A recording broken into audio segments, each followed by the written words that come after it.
Manasye, Raja Yehuda. 2 Raja-Raja 21. Manasye berumur 12 tahun pada waktu ia menjadi raja, dan 55 tahun lamanya ia memerintah di Yerusalem. Nama ibunya ialah Hefzibah. Ia melakukan apa yang jahat di mata YHWH, sesuai dengan perbuatan keji bangsa-bangsa yang telah dihalau YHWH dari depan orang Israel. Ia mendirikan kembali bukit-bukit pengorbanan yang telah dimusnahkan oleh Hizkia, ayahnya. Ia membangun mezbah-mezbah untuk Baal, membuat patung Asyera seperti yang dilakukan Ahab, Raja Israel, dan sujud menyembah kepada segenap tentara langit dan beribadah kepadanya.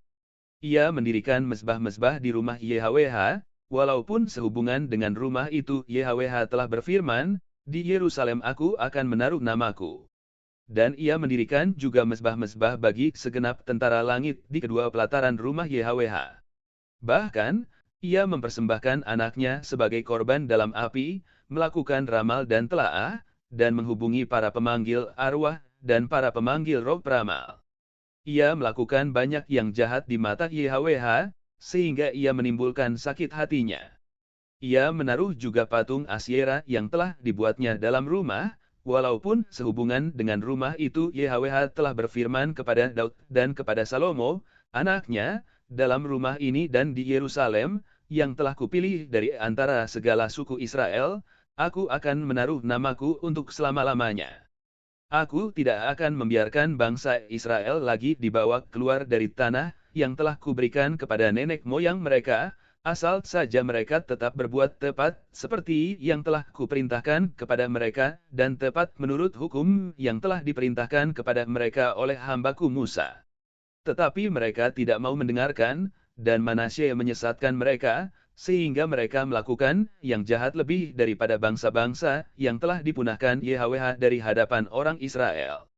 Kemudian berfirmanlah YHWH dengan perantaraan para hambanya, yakni para nabi. Oleh karena Manasye, Raja Yehuda, telah melakukan kekejian-kekejian ini, berbuat jahat lebih daripada segala yang telah dilakukan oleh orang Amori yang mendahului dia, dan dengan berhala-berhalanya ia telah mengakibatkan orang Yehuda berdosa pula. Sebab itu beginilah firman YHWH, Tuhan Israel, sesungguhnya aku akan mendatangkan malapetaka atas Yerusalem dan Yehuda, sehingga setiap orang yang mendengarnya akan bising kedua telinganya.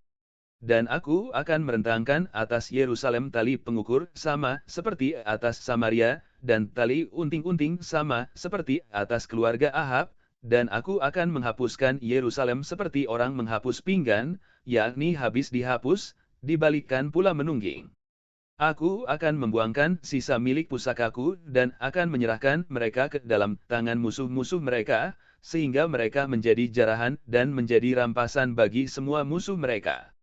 Oleh karena mereka telah melakukan apa yang jahat di mataku, dan dengan demikian mereka menimbulkan sakit hatiku, mulai dari hari nenek moyang mereka keluar dari Mesir sampai hari ini.